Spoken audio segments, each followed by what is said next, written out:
Hello बच्चों। तो इस सवाल में बोला है a solid sphere of a material of radius R and a hollow sphere of same material of inner radius small R and outer radius capital R heated to the same temperature and allowed to cool in the same surrounding which of the following which of them will have higher rate of cooling explain. तो हमारे पास यार basically दो spheres हैं। एक बोला है solid sphere है, where as एक सेम रेडियस का लेकिन हॉलो स्फीयर अंदर से खोखला है, राइट। तो ऐसा कुछ एक हॉलो स्फीयर हमको बताया गया है। ठीक है, दोनों को सेम टेम्परेचर तक हीट किया गया। तो इसका टेम्परेचर मान लेते टी, इसका भी टी, और बाहर सराउंडिंग मान लो टी सराउंडिंग है। ठीक है, अब होगा क्या, जब आपने इसको गर्म किया होगा, एक सेकंड, इसका छोटा आर और इसका कैपिटल आर और इसका भी कैपिटल आर। ठीक है, अब जब आपने इसको गर्म किया होगा तो आपने इसमें क्यू अमाउंट ऑफ हीट दी होगी। ठीक है, इसमें भी मान लो Q dash amount of heat आपने दी।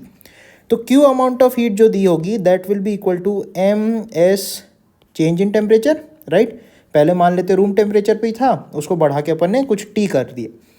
अब जब वो ठंडा होगा तो इतनी अमाउंट ऑफ हीट एनर्जी निकलेगी और तब तक एनर्जी रिलीज होगी जब तक वो वापस से इक्विलिब्रियम में सराउंडिंग के साथ ना आ जाए, राइट। तो अब अगर आप ऐसा करो, इसमें डिवाइडेड बाय डी टी करो, दोनों तरफ डी टी से डिवाइड कर दो, तो ये होगा एनर्जी के लॉस का रेट भी ऐसे ही बता सकते हैं, और ये हो जाएगा रेट ऑफ कूलिंग एक्चुअली। तो अगर दोनों का रेट ऑफ कूलिंग कंपेयर करना है, क्योंकि दोनों का अमाउंट ऑफ हीट जो था शुरू में कुछ कांस्टेंट था, तो अब आप देखोगे कि रेट ऑफ कूलिंग, ये जो अपना रेट ऑफ कूलिंग है, रेट ऑफ कूलिंग दोनों ही स्फीयर्स के लिए, हम रेट ऑफ कूलिंग को मैं थोड़ी देर के लिए आर तो ऊपर ऑलरेडी ले चुके हैं, तो अपन इसको कुछ भी बोल देते हैं, आर नॉट बोल देता हूँ रेट ऑफ कूलिंग को। ठीक है, तो रेट ऑफ कूलिंग इसको मैं बोल रहा हूँ आर नॉट। तो R naught into specific heat capacity into mass is equal to constant. तो आप देखो दोनों का मटेरियल सेम है तो स्पेसिफिक हीट भी सेम होगी, राइट। तो rate of cooling will be inversely proportional to mass of the body. अब अपन को पता है क्योंकि दोनों का मटेरियल जो है वो सेम है, तो डेफिनेटली हॉलो वाले का मास जो होगा वो इसके मास से तो कम होगा सॉलिड वाले के।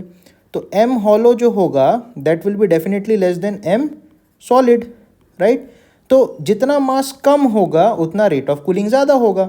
तो अपन को ये समझ में आता है कि जो हॉलो स्फीयर होगा उसका रेट ऑफ कूलिंग रिलेटिवली ज़्यादा होगा एज कम्पेयर टू सॉलिड वाला, बिकॉज इसका मास कम है, हॉलो वाले का मास कम है सॉलिड के कंपैरिजन में, इसलिए rate of cooling of hollow will be more as compare to rate of cooling of solid sphere. ठीक है, तो ये अपने इस क्वेश्चन का एक्सप्लेनेशन हो जाएगा। थैंक यू बच्चों।